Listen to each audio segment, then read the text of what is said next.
দর্শক, বানর থেকে মানুষ নাকি মানুষ থেকে বানর? ডারউইন বলেছিলেন বানর থেকে মানুষের উৎপত্তি হয়েছে। আমি বলছি মানুষ থেকে বানরের জন্ম। তাহলে সত্য কোনটা? চলুন আজকে তার একটা বৈজ্ঞানিক বিশ্লেষণ করা যাক। দর্শক, বিজ্ঞানের এই গুরুত্বপূর্ণ গবেষণার কাজটি আমাদের কথিত বিজ্ঞানী ডক্টর জাফর ইকবালকে দিয়ে করা যাক। জাফর ইকবালের দাদার দাদা ছিলেন তেলাপোকা, তার দাদা ছিলেন ছাড়পোকা, তারও দাদা ছিলেন উই পোকা, তার দাদা ছিলেন হাতি, পাতি শিয়াল ছিলেন তার দাদা। জাফর ইকবালের আপন দাদা ছিলেন হনুমান আধা বানর ছিলেন জাফরের বাবা। আর ডারউইনের বিবর্তন নামক গভীর এবং সূক্ষ্ম প্রক্রিয়ার মধ্য দিয়ে যে পরিপূর্ণ বানরের জন্ম হয়েছে তার নামে শিক্ষিত আবাল আমাদের জাফর ইকবাল। বংশবিস্তারের মাধ্যমে জাফর প্রজাতির বানরেরা আজ মাঝে মধ্যেই সমাজে ভেঙচি কাটে। তাদের কথা নাইবা বললাম, কিন্তু আপনার ঘরেও আদর করে বাদর পুষছেন না তো? যে আপনার সন্তানের কথা বলছি। যে সমাজে জাফর ইকবাল আর শাহরিয়ার কবিরদের মতো জীবাণু ঘুরে বেড়ায়, সেই একই সমাজে বড় হচ্ছে আমার আপনার সন্তানেরা। সংক্রমণের আশঙ্কা তো আছেই, সেই সাথে আছে ভারতীয় আগ্রাসন। দর্শক, 1971 সালে চুক্তিভিত্তিক মুক্তিযুদ্ধের মাধ্যমে আমাদের দেশকে ধর্মহীন এক রাষ্ট্র বানানোর গভীর যে চক্রান্ত ভারত শুরু করেছিল, তার শেষের কাজটা করছেন শেখ হাসিনার হাত ধরে। আমাদের রাজনীতি, অর্থনীতি, পুলিশ বাহিনী, সেনাবাহিনী ধ্বংসের পাশাপাশি আমাদের ধর্মটাকেও ধ্বংস করে দেওয়ার গভীর এক চক্রান্ত চলছে আমাদের অজান্তেই। এটা একাদশ জাতীয় সংসদের ধর্ম মন্ত্রণালয় সম্পর্কিত স্থায়ী কমিটির একটি সরকারি নথি, যেখানে ওয়াজ মাহফিল বন্ধের জন্য একটি সুপারিশ পাঠানো হয়েছে সব জেলাগুলোতে।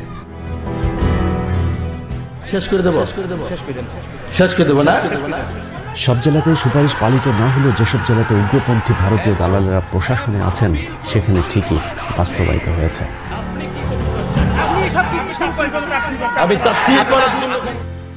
চরম মুসলিম বিদ্বেষী সরকারি কর্মকর্তা সাতক্ষীরা জেলার সহকারী কমিশনার ইন্দ্রজিৎ সাহা স্বাক্ষরিত একটি চিঠিতে দেখা যায়, সাতক্ষীরা জেলার পুলিশ সুপার সহ সকল উপজেলা নির্বাহী অফিসার ও সাতক্ষীরার সকল থানার ভারপ্রাপ্ত কর্মকর্তাদেরকে উক্ত নির্দেশ পালন করতে বলা হয়েছে। তাহাজ্জুদি প্রধানমন্ত্রীর দেশের ধর্ম মন্ত্রণালয়ের এমন সিদ্ধান্তের অজুহাত হিসেবে শব্দ দূষণকে দাঁড় করানো হলেও চিঠিতে সুনির্দিষ্টভাবে শুধুমাত্র ওয়াজ মাহফিলে মাইক বাজানোর ব্যাপারে আপত্তি তোলা হয়েছে। এখন প্রশ্ন হলো, শব্দ দূষণ কি শুধুই ওয়াজ মাহফিলের মাইক থেকেই হয়?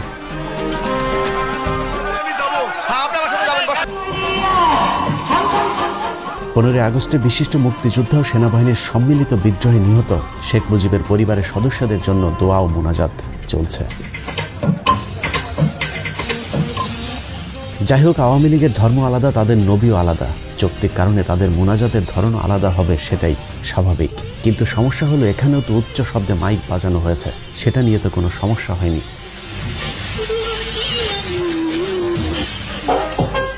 সারা রাত শেখ মুজিবের ভাষণের ফাঁকে ফাঁকে হিন্দি গান চলেছে, সেটা তো সমস্যা হয়নি।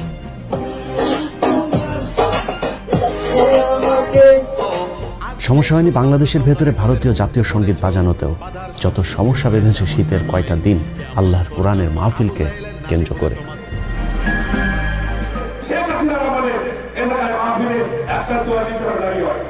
সরকার এরই মধ্যে বেশ কিছু জনপ্রিয় আলেমকে কালো তালিকাভুক্ত করেছে। যে কজন ময়দানে আছে তাদের উপরেও মাঝে মধ্যেই ঘটছে হামলার ঘটনা।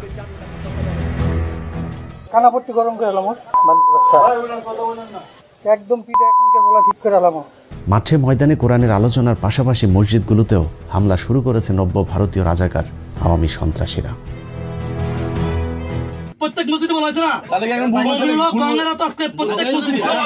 জুমার খুতবাকেও আওয়ামী লীগ নিজেদের প্রতিপক্ষ হিসেবে দাঁড় করিয়েছে। আলেমদের বয়ানে মূর্তির বিরুদ্ধে কথা বলার কারণে দেশের বিভিন্ন স্থানে মসজিদে হামলাও করেছে শেখ মুজিবের আদর্শের সন্তানেরা। চাঁদপুরের অনুসন্ধান টিভি নামে একটি ইউটিউব চ্যানেলের অনুসন্ধানে বলা হয়, স্থানীয় আওয়ামী লীগ নেতা তার ক্যাডারদের দিয়ে মসজিদে আগুন দিয়ে মসজিদের অবকাঠামো সহ পবিত্র কোরআন পুড়িয়েছে। মসজিদ কিংবা ঘরের বাইর কোথাও আজ নিরাপদ নেই বাংলার মুসলমানেরা। কোরআনের আলোচনার ছোট ছোট ঘরোয়া সভাগুলো থেকেও মানুষকে ধরে বলা হচ্ছে নাশকতার ষড়যন্ত্রকারী। মাদ্রাসায় বিক্ষিপ্ত কিছু ঘটনাকে পুঁজি করে মাদ্রাসা শিক্ষা ব্যবস্থা বন্ধের গভীর এক চক্রান্ত শুরু করেছে আওয়ামী ধর্মবিদ্বেষীরা। চাঁদপুরের কচুয়া থানার সাতবাড়িয়া গ্রামে তালিমুল কোরআন ওয়াল হিকমা কওমি মাদ্রাসায় পরিকল্পিতভাবে এক মাদ্রাসার শিক্ষককে পেটানো হয়েছে বলৎকারের অভিযোগ তুলে। এই ঘটনাটিকে বাংলাদেশের নাস্তিকপন্থী গণমাধ্যম ফলাও করে প্রচারও করেছে। কিন্তু পরে জানা যায় আওয়ামী সন্ত্রাসীরা পরিকল্পিতভাবে সেই মাদ্রাসার শিক্ষকের উপর হামলা করেছে। একটি ভিডিওতে দেখা যায় যে শিশুকে বলাৎকারের অভিযোগে সেই শিক্ষককে মারধর করা হয়েছে, সেই শিশুর পিতা ঘটনাটিকে ষড়যন্ত্র দাবি করে সেই মাদ্রাসা শিক্ষকের কাছে ক্ষমা চেয়েছেন।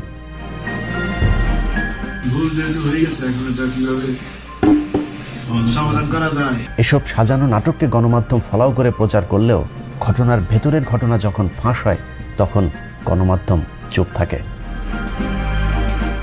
এভাবে আয়ামে জাহিলিয়াতের চাইতে ভয়ঙ্কর হয়ে উঠেছে গত 1 বছরের আওয়ামী জাহিলিয়াতের যুগ। দর্শক, এসব তো আমাদের চোখের সামনেই ঘটছে, এর বাইরেও এমন অনেক কিছুই ঘটছে যার কোনো কিছুই আমরা জানি না। না জানার কারণে অজানা এক অন্ধকারের দিকে ধাবিত হচ্ছে আমরা, আমাদের দেশ, ধর্ম, সেই সাথে আমাদের ভবিষ্যৎ প্রজন্ম। বাংলাদেশ থেকে ইসলামকে ধ্বংস করে দেওয়ার চক্রান্তের অংশ হিসেবে বাংলাদেশের শিক্ষা ব্যবস্থায় নাস্তিক্যবাদ প্রতিষ্ঠার লক্ষ্যে 2013 সালে প্রফেসর মোহাম্মদ মোস্তফা কামাল উদ্দিনকে সরিয়ে ভারতীয় এজেন্ট নারায়ণ চন্দ্র সাহাকে জাতীয় শিক্ষাক্রম ও পাঠ্যপুস্তক বোর্ডের চেয়ারম্যান নিযুক্ত করা হয়। আর বোর্ডের সম্পাদনার দায়িত্বে আছেন ডাক্তার সৌমিত্র চক্রবর্তী, তার সাথে আছেন মেড ইন ইন্ডিয়ান মাল জাফর ইকবাল। ভারতীয় 3 দালাল মিলেই বাংলাদেশের শিক্ষার্থীদের চরম কৌশলে মগজ ধুলাই করে ইসলাম বিদ্বেষী বানানোর এজেন্ডা বাস্তবায়ন শুরু করেছে। শিক্ষার নামে কুশিক্ষা দিয়ে কিভাবে শিক্ষার্থীদের মগজ ধুলাই করা হচ্ছে সেটা একটু দেখা যাক। 2014 সাল থেকে নবম দশম শ্রেণীর সাধারণ বিজ্ঞান, জীববিজ্ঞান থেকে শুরু করে একাদশ, দ্বাদশ, অনার্স পর্যন্ত নতুন একটি অধ্যায় চালু করা হয়েছে, যে অধ্যায়ে ডারউইনের বিবর্তনবাদ শিক্ষা দেওয়া হচ্ছে। এই অধ্যায়ের মূল বিষয় হলো মানুষ একসময় বানর, শিম্পাঞ্জি থেকে বনমানুষ হয়ে তারপর সেখান থেকে আধুনিক মানুষে রূপ নিয়েছে। এই আজগুবি কথা আমরা দীর্ঘদিন ধরে শুনে আসলেও এবার কৌশলে সেটাকে বৈজ্ঞানিক সত্য হিসেবে প্রতিষ্ঠিত করবার চেষ্টা চলছে। নবম দশম শ্রেণীর সাধারণ বিজ্ঞান বইয়ের 100 নম্বর পৃষ্ঠায় পৃথিবী উৎপত্তির এক কাল্পনিক ধারণা দেওয়া হয়েছে। সেই পৃষ্ঠায় বলা হয়েছে খ্রিস্টপূর্ব 4র্থ শতাব্দীতে গ্রিক দার্শনিক অ্যারিস্টটল প্রমাণ করেন যে জীবজগতের বিভিন্ন জীবের ভেতর এক শ্রেণীর জীব অন্য শ্রেণীর জীব হতে অপেক্ষাকৃত উন্নত এবং জীবগুলো তাদের পূর্বপুরুষ থেকে উৎপত্তি লাভ করে বিবর্তন বা অভিব্যক্তির মাধ্যমে ক্রমাগত পরিবর্তিত ও রূপান্তরিত হয়ে বর্তমান রূপ ধারণ করেছে। বিবর্তন একটি মন্থর এবং চলমান প্রক্রিয়া এবং এই প্রক্রিয়ার মাধ্যমে গঠনগত সরল জীবন থেকে জটিল জীবনের উৎপত্তি ঘটেছে। বইয়ের 101 নম্বর পৃষ্ঠায় উল্কা পিণ্ড থেকে তারপর তাপ বিকিরণের মধ্য দিয়ে মেঘ, তারপর সমুদ্র, সেখান থেকে প্রাণী উদ্ভিদ জগতের আজগুবি উদ্ভবের এক বর্ণনা দেওয়া হয়েছে। কিন্তু সমুদ্রের পানি থেকে কিভাবে মানুষ ও প্রাণী জগৎ, উদ্ভিদ জগতের জন্ম হলো তার বৈজ্ঞানিক কোনো ব্যাখ্যা নেই তাদের তত্ত্বে। বইয়ের পরের পৃষ্ঠা অর্থাৎ 101 নম্বর পৃষ্ঠায় উল্কা পিণ্ড থেকে জন্ম নেওয়া পৃথিবীতে কিভাবে মানুষের জন্ম হলো সেটারও এক অদ্ভুত চিত্র আঁকা হয়েছে। সেখানে দেখানো হয়েছে carbon dioxide, nitrogen, hydrogen, methane, ammonia, জলীয় বাষ্প, অ্যামাইনো অ্যাসিড, সেখান থেকে nucleic acid, protein, nucleoprotein, protovirus, virus, bacteria, সেখান থেকে প্রোটোজোয়া, তারপর বহুকোষী জীব, আর সেখান থেকেই উদ্ভিদ আর প্রাণীর জন্ম হয়েছে। বিবর্তনবাদের পক্ষে যুক্তি দেখাতে গিয়ে বইয়ের 103 নম্বর পৃষ্ঠায় কয়েকটি পশু পাখির সাথে মানুষের অস্থির তুলনা করে বলা হয়েছে বিবর্তনের মাধ্যমে এদের আকৃতির পরিবর্তন ঘটলেও এরা সবই এক জাত।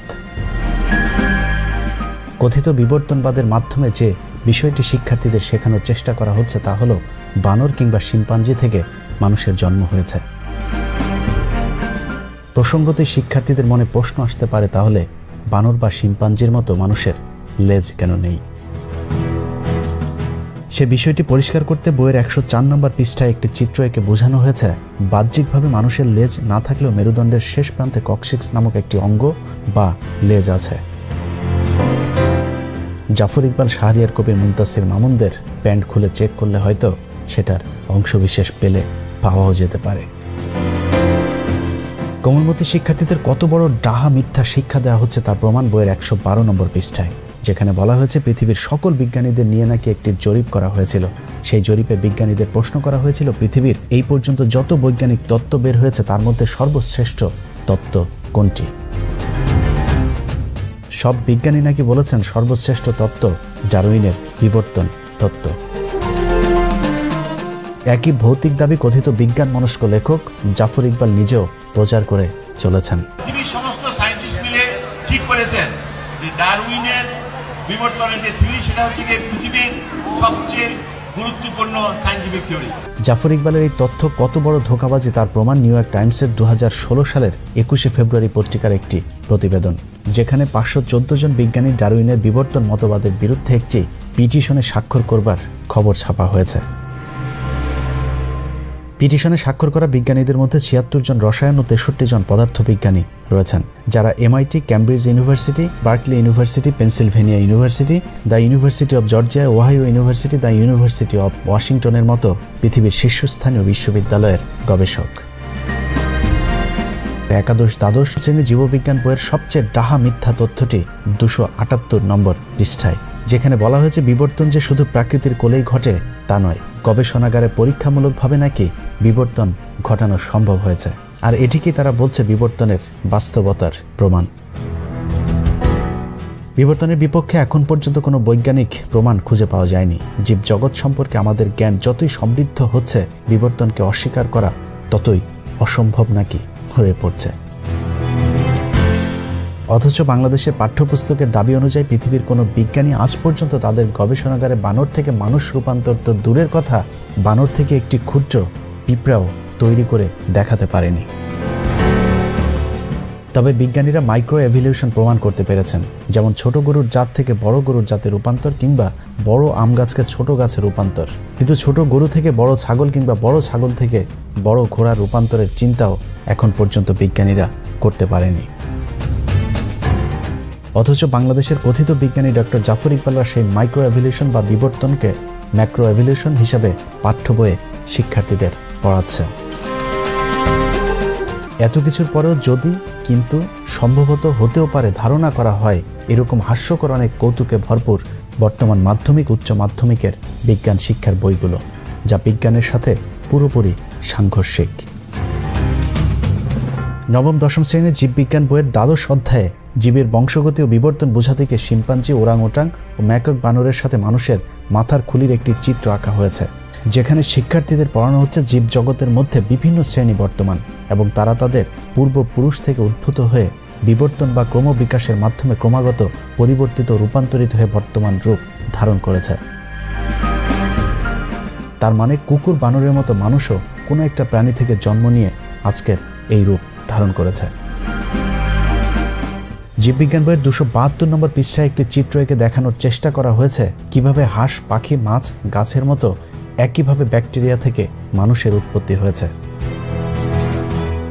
একাদশ দ্বাদশ শ্রেণীর জীববিজ্ঞান দ্বিতীয় পত্রের 471 নম্বর পৃষ্ঠায় জিন তত্ত্ব বিবর্তন বোঝাতে গিয়ে সমবৃত্তীয় অঙ্গের একটি সংজ্ঞা দেওয়া হয়েছে, যেখানে বলা হয়েছে যেসব অঙ্গ কার্যতভাবে একই ধরনের কিন্তু উৎপত্তি ও গঠনগতভাবে পৃথক তাদেরকে সমবৃত্তীয় অঙ্গ বলে।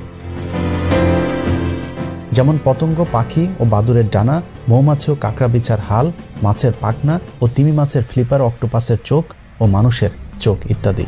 অর্থাৎ ঘুরে ফিরে কথা একটাই, সেটা হলো মানুষ এবং অন্যান্য প্রাণীর মধ্যে কোনো পার্থক্য নেই, সবার উৎপত্তি একই জায়গা থেকে হয়েছে।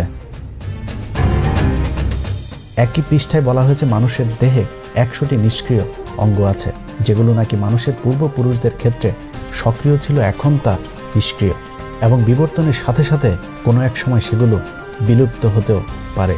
অথচ আধুনিক চিকিৎসা বিজ্ঞানও আজ পর্যন্ত মানবদেহের কোনো অঙ্গকেই অপ্রয়োজনীয় মনে করার দাবি করেনি। বইয়ের 473 নম্বর পৃষ্ঠায় শরীরবৃত্তীয় প্রমাণের অধ্যায়ে একেবারে বৈজ্ঞানিকভাবে প্রমাণ করা হয়েছে মানুষের আদি পিতা বানর।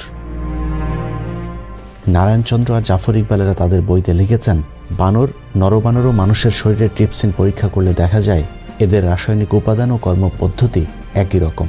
বানরের রক্তের সাথে গ্লাসিয়াল অ্যাসিটিক অ্যাসিড মিশ্রিত করে উত্তপ্ত করলে স্ফটিক আকারে পরিণত হয়। এই স্ফটিকগুলোকে হিমোগ্লোবিন স্ফটিক বলা হয়। দেখা গেছে মানুষের হিমোগ্লোবিন স্ফটিকের আকার হুবহু দেখতে বানরের হিমোগ্লোবিন স্ফটিকের মতোই। ঘোড়া ও কুকুরের হিমোগ্লোবিন স্ফটিকের আকার আবার ভিন্ন। এতে প্রমাণিত হয় যে মানুষ ও বানর নিকট আত্মীয়। বানরের পূর্বপুরুষ থেকে ক্রমবিকাশের মাধ্যমে মানুষের সৃষ্টি হয়েছে, তার মানে মানুষের আদি পিতা বানর। ডিগ্রি দ্বিতীয় বর্ষের প্রাণীবিজ্ঞানে ল্যামার্কিজম ও ডারউইনবাদের পূর্ণাঙ্গ আলোচনা করা হয়েছে। এই অধ্যায় বিবর্তনের মাইক্রো, ম্যাক্রো ও মেগা এই 3টি ধাপ সংযোজন করা হয়েছে।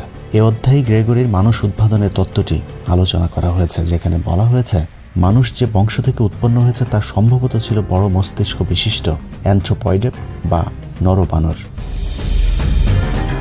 এরা দেখতে অনেকটা শিম্পাঞ্জি ও গেরিলা দলের মতো ছিল, অর্থাৎ এখানেও বানর, গেরিলা, শিম্পাঞ্জি থেকে মানুষের উদ্ভবের কথা বলা হয়েছে। মানুষের আগের জাতের চেয়ে বর্তমান জাতের মাঝে কিছু পরিবর্তন বা বিবর্তনের কথা বলা হয়েছে। সেগুলি হলো, আগে মানুষ খাড়া হয়ে চলতে পারত না, হাত পা লম্বায় সমান ছিল, অর্থাৎ মানুষও বানরের মতোই 4 হাত পায়ে ভর দিয়ে হাঁটত। চেয়াল ও দাঁতের আকার এখনকার চেয়ে অনেক বড় ছিল। থুতনি, করোটা ও মস্তিষ্কের আকৃতিরও পরিবর্তনের কথা উল্লেখ করা হয়েছে এই অধ্যায়টিতে। অনার্স 2য় বর্ষের সমাজবিজ্ঞান বইটি পড়লে স্পষ্ট হয়ে যাবে ডারউইন ও তার অনুসারীদের মূল উদ্দেশ্যই হল পৃথিবীকে ধর্মহীন করা। বইটির 269 থেকে 278 পৃষ্ঠাগুলোতে ধর্মের সংজ্ঞা ও উৎপত্তি বর্ণনা করতে গিয়ে সরাসরি ধর্মকে আক্রমণ করা হয়েছে। কার্ল মার্কসের তত্ত্বটিও এখানে সংযোজন করা হয়েছে, যেখানে ধর্মকে মিথ্যা ধারণা হিসেবে উল্লেখ করে বলা হয়েছে ধর্মই নাকি মানুষকে তন্দ্রাবিষ্ট করে রাখে বা ঘুম পাড়িয়ে রাখে। পৃথিবীর কোনো ধর্মই মানুষকে খারাপ হতে কিংবা অন্য ধর্মের মানুষের উপর হামলা করতে শেখায় না, বরং ভালোবাসতে শেখায়। প্রথম বিশ্বযুদ্ধ, দ্বিতীয় বিশ্বযুদ্ধ কিংবা পৃথিবীতে ঘটে যাওয়া কোনো বড় যুদ্ধই ধর্মের কারণে হয়নি, বরং ধর্মীয় বিধান মানলে সেসব যুদ্ধগুলো হয়তো এড়ানো যেত। তারপরেও এই বইতে বলা হয়েছে ধর্ম হলো মানুষের সৃষ্টি, যা সমাজে বিচ্ছিন্নতা সৃষ্টি করে এবং মানুষকে মোহগ্রস্ত করে রাখে। অন্যান্য শ্রেণীর বিজ্ঞানের পাঠ্য বইগুলোর মতো এই বইতেও সেই একই ধারণা দেওয়া হয়েছে যে পৃথিবীতে সৃষ্টিকর্তা বলে আসলে কিছুই নেই। বিবর্তন প্রক্রিয়ার মাধ্যমে বানর, গরিলা কিংবা শিম্পাঞ্জির মতো কোনো একটি জাত থেকে মানুষের আবির্ভাব ঘটেছে। অনার্স 3য় বর্ষের প্রাণীবিজ্ঞানে কিছুটা কৌশল খাটানো হয়েছে, অনেকটা গোড়া ঠিক রেখে আগায় কিছুটা কাটছাট করবার মতো। ডারউইন সহ বিবর্তনবাদীদের যেসব তত্ত্ব এরই মধ্যে বিতর্কিত হয়েছে সেগুলোকে কাটিয়ে উঠতে লেমার্কবাদ, ডারউইনবাদ হয়ে নব্য ডারউইনবাদ, সেখান থেকে সংশ্লেষ মতবাদ সম্পর্কে আলোচনা করা হয়েছে। আগের মতবাদগুলোর নানান ভুল ত্রুটির সমালোচনা করে সবশেষ সংশ্লেষ মতবাদকেই আধুনিক মতবাদ হিসেবে উল্লেখ করা হয়েছে। যে তত্ত্বেরও মূল বক্তব্য বানর কিংবা শিম্পাঞ্জির মতো মানুষের আগে লেজ ছিল, সময়ের বিবর্তনে লেজ বিলুপ্ত হয়েছে, অর্থাৎ মানুষও বানর, শিম্পাঞ্জি কিংবা বন্য মানুষ ছিল। ডারউইন যেটা বলেছেন সেটা হচ্ছে গিয়ে বিবর্তনের থ্রু একটা প্রাণী জন্ম নিয়েছে, সেই প্রাণীর একটা ব্রাঞ্চ হয়েছে মানুষ, একটা ব্রাঞ্চ হয়েছে শিম্পাঞ্জি, একটা ব্রাঞ্চ হয়েছে ওরাংউটাং, আর একটা ব্রাঞ্চ হয়েছে গরিলা, বুঝেছো? অলরাইট, এবং তাদের একটা ব্রাঞ্চ হয়েছে বানর। কাজেই বানর এবং মানুষ একই প্রাণী থেকে ইভলভ করেছে, বুঝেছো? বুঝেছো দর্শক, মানুষের আদিপিতা বানর কিনা সেটা বৈজ্ঞানিকভাবে এখনো প্রমাণ হয়নি, কিন্তু জাফর ইকবালের আদিপিতা যদি বানর হয়েও থাকে, তারপরে অনর হয়ে আমি বলবো মহান রাব্বুল আলামিন আমাকে সৃষ্টি করেছেন, আমি আশরাফুল মাখলুকাত। পবিত্র কোরআনের আরেকটি বিশেষ নাম হচ্ছে এটা একটি বৈজ্ঞানিক কোরআন। পবিত্র কোরআনের অসংখ্য আয়াত আছে যেখানে পৃথিবীর সৃষ্টির রহস্য সহ বিভিন্ন ধরনের বৈজ্ঞানিক আলোচনা করা হয়েছে। সূরা ইয়াসিনের 36 নম্বর আয়াতে বলা হয়েছে, মহিমায়িত সেই সত্তা যিনি প্রতিটি বস্তুকে জোড়ায় জোড়ায় সৃষ্টি করেছেন, ভূমি যা উৎপাদন করে এমনকি তাদের নিজেদের প্রজাতি অর্থাৎ মানব জাতি, আর সেই সব বস্তু যা তারা নিজেরাও জানে না। সূরা শুরার 11 নম্বর আয়াতে বলা হয়েছে, তিনি তোমাদের মধ্যে জোড়া তৈরি করেছেন, পশুদের মধ্যেও করেছেন জোড়া, এভাবেই তিনি বংশ বিস্তার করেন। সূরা রাদের 3 নম্বর আয়াতে বলা হয়েছে, এবং প্রত্যেক প্রকার ফল সৃষ্টি করলেন জোড়ায় জোড়ায়। সূরা লোকমানের 10 নম্বর আয়াতে বলা হয়েছে, তিনি আসমান হতে বৃষ্টি বর্ষণ করেন এবং তাতে সর্বপ্রকার উদ্ভিদ জোড়ায় জোড়ায় জন্মায়। সূরা নিসার 1 নম্বর আয়াতে বলা হয়েছে, হে মানুষ, তোমরা তোমাদের রবকে ভয় করো, যিনি তোমাদেরকে এক ব্যক্তি হতে সৃষ্টি করেছেন এবং যিনি তার থেকে তার সঙ্গিনীকে সৃষ্টি করেছেন আর বিস্তার করেছেন তাদের দুজন থেকে অগণিত পুরুষ ও নারী। সূরা নূরের ৪৫ নম্বর আয়াতে বলা হয়েছে, এবং আল্লাহ পানি হতে সকল জীব সৃষ্টি করেছেন। এদের কিছু পেটের উপর ভর করে চলে, আর কিছু দু পায়ের উপর ভর দিয়ে চলে, আর কিছু চলাচল করে চার পায়ের উপর ভর করে। আল্লাহ তার ইচ্ছা মতো সৃষ্টি করেন, নিশ্চয়ই আল্লাহ সর্বশক্তিমান। এভাবে কোরআনের বিভিন্ন জায়গায় পৃথিবী, মানুষ ও জীবজন্তু সৃষ্টির রহস্য সম্পর্কে আলোচনা করা হয়েছে, যার কোনোটি আজ পর্যন্ত আধুনিক বিজ্ঞান ভুল বলে প্রমাণ করতে পারেনি। যেগুলো নিয়ে এখনো বিতর্ক আছে কিংবা যেগুলো এখনো অনাবিষ্কৃত আছে, সেটাও আমাদের মানুষের ব্যর্থতা, কোরআনের নয়।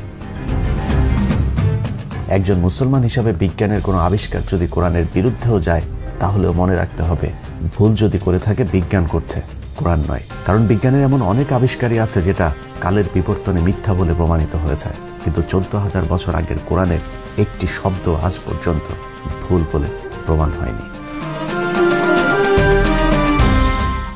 দর্শক, তার মানে বিবর্তনবাদ নামের বিতর্কিত তত্ত্ব যদি সত্য হয়, তাহলে অসত্য প্রমাণিত হবে কোরআনের অন্তত হাফ ডজন আয়াত।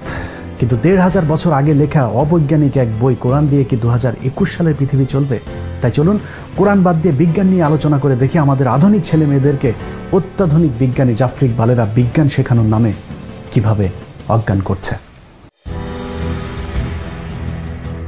নবম শ্রেণী থেকে অনার্স পর্যন্ত আমাদের দেশের জাতীয় পাঠ্যপুস্তকের এতক্ষণের আলোচনা যদি পর্যালোচনা করা হয়, তাহলে যা দাঁড়াবে তা হলো ভাইরাস থেকে ব্যাকটেরিয়া, তারপর প্রোটোজোয়া হয়ে বহুকোষী, সেখান থেকে প্রাণী জগৎ ও উদ্ভিদ জগতের জন্ম হয়েছে। বৈজ্ঞানিকভাবে কোনো ব্যাখ্যা না দিয়েই বলা হয়েছে কোনো না কোনো একভাবে প্রাণী তার প্রাণ পেয়েছে, আর সেই প্রাণীর মধ্য থেকে কোনো একটি প্রাণী থেকে বানর, শিম্পাঞ্জি, গেরিলা, ওরাংওটাং এবং মানুষ উৎপত্তি হয়েছে। মানুষেরও বানর ও শিম্পাঞ্জির মতো কোনো এক সময় লেজ ছিল। বিভিন্ন বিবর্তনের মাধ্যমে মানুষ বর্তমান লেজবিহীন রূপ পেয়েছে। আধুনিক মানুষের ঠিক আগের প্রজাতিকে ক্রোম্যাগনন এবং তার ঠিক আগের প্রজাতিকে বলা হয়েছে নিয়েন্ডারথাল প্রজাতি। নিয়েন্ডারথাল প্রজাতির মানুষের উৎপত্তি দাবি করা হয়েছে ১ লাখ বছর পূর্বে। তাদের যুক্তি হিসেবে ১৮৬৫ সালে পাওয়া ৭৫,০০০ বছর আগের পাওয়া মানুষের একটি জীবাশ্মকে তুলে ধরা হয়েছে, এবং সেটাকে নিয়েন্ডারথাল প্রজাতির মানুষের সবশেষ জীবাশ্ম হিসাবে দাবি করা হয়েছে। অর্থাৎ ৭৫,০০০ বছরের পরে নিয়েন্ডারথাল প্রজাতির মানুষের অস্তিত্ব পৃথিবীতে ছিল না। এর পরের প্রজাতি হিসাবে দাবি করা হয়েছে ক্রোম্যাগনন। তাদের বিলুপ্তির কথা বলা হয়েছে এখন থেকে ১০,০০০ বছর পূর্বে। অর্থাৎ ৭৫,০০০ বছর থেকে ১০,০০০ বছরের এর মাঝামাঝি কোনো একটা সময় আধুনিক মানুষের উৎপত্তি হয়েছে। সেটা হতে পারে ৭৫,০০০ বছর আগে, হতে পারে ১০,০০০ বছরের ঠিক আগে। তাদের সেই দাবি অনুযায়ী আধুনিক মানুষের বয়স হয়তো ৩০,০০০ বছর আগের। এবার দেখা যাক তাদের সেই যুক্তি কতটা সত্যি।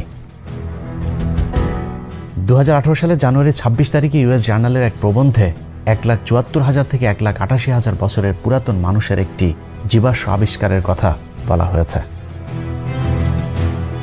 ২০১৭ সালের জুনের ১০ তারিখে স্টিফেন অ্যান্ডারসন তার এক প্রবন্ধে লিখেছেন, 3 lakh years old human fossil found in Morocco challenge our understanding of evolution. অর্থাৎ ৩ লাখ বছর আগে পাওয়া মানুষের দেহের ধ্বংসাবশেষ বর্তমান বিবর্তনবাদীদেরকে চ্যালেঞ্জ ছুড়ে দিয়েছে। নিউ চায়না ২০১৯ সালের জানুয়ারির ২ তারিখে একটি রিপোর্ট প্রকাশ করেছে, যেখানে ৯০ বছর আগের মানুষের একটি দেহাবশেষের ছবি দেয়া হয়েছে। এভাবে একের পর এক আধুনিক মানুষের জীবাশ্মের আবিষ্কার বিবর্তনবাদীদের ১০,০০০ থেকে ৭৫,০০০ বছরের মধ্যে আধুনিক মানুষের উৎপত্তি এমন ধারণাকে লণ্ডভণ্ড করে দিচ্ছে।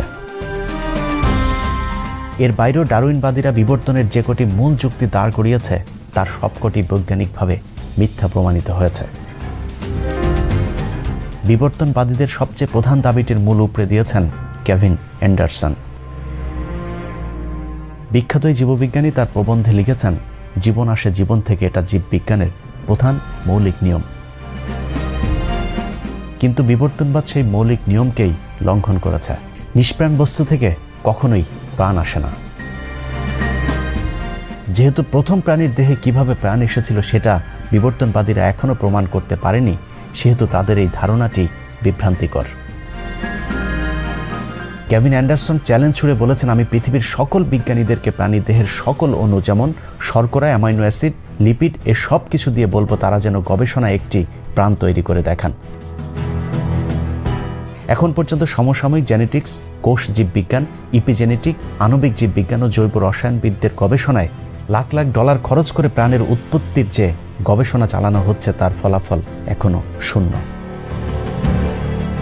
কেভিন অ্যান্ডারসন বলেছেন, সুনির্দিষ্টভাবে বলা না গেলেও এতটুকু বলা যায় আমাদের গবেষণার নাগালের বাইরের কোনো এক শক্তি থেকে পৃথিবীতে প্রাণ এসেছে, কিন্তু কোথা থেকে প্রাণ এসেছে সে আবিষ্কার হয়তো আজীবন অনাবিষ্কৃতই থেকে যাবে।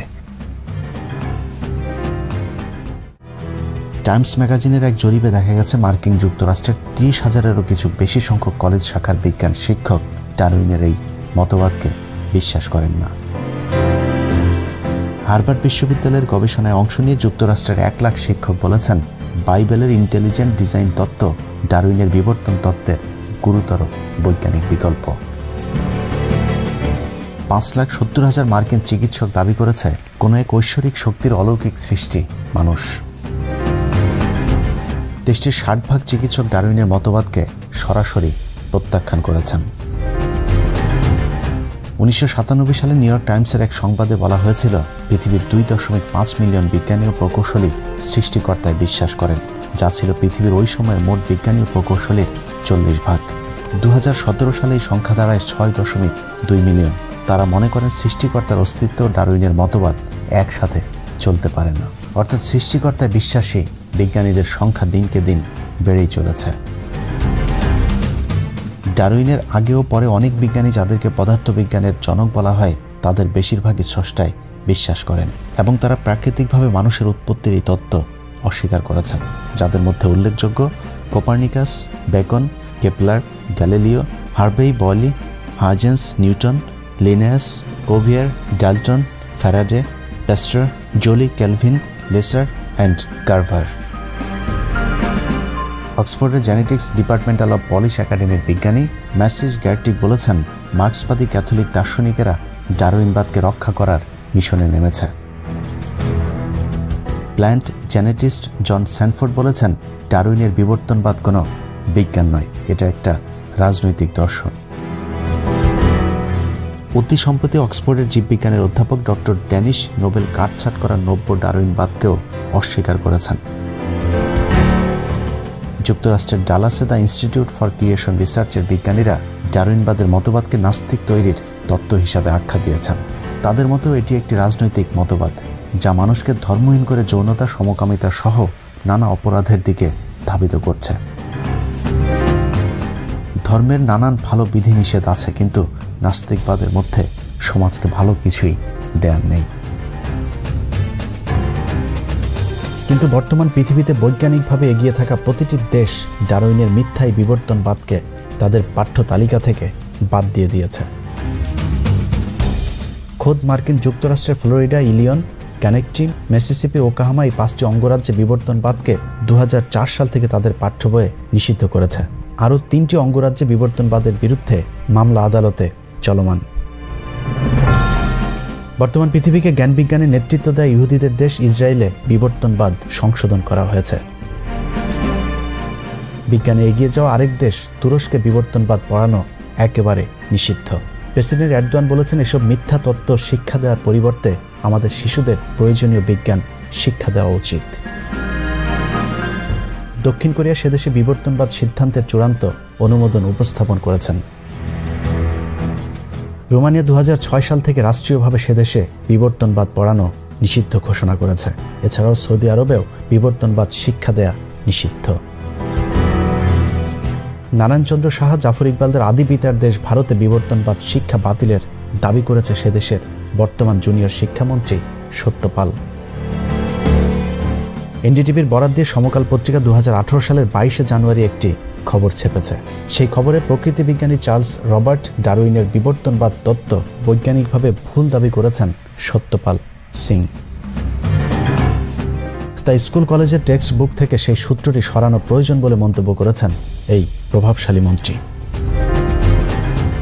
আমাদের স্কুল কলেজের টেক্সট বুক থেকে এই সূত্রটি সরানো প্রয়োজন মন্তব্য করে তিনি আরও বলেন, আমাদের পূর্বপুরুষেরা কোথাও উল্লেখ করেননি যে তারা একটি বন্য মানুষকে মনুষ্য সন্তানের রূপান্তর হতে দেখেছে।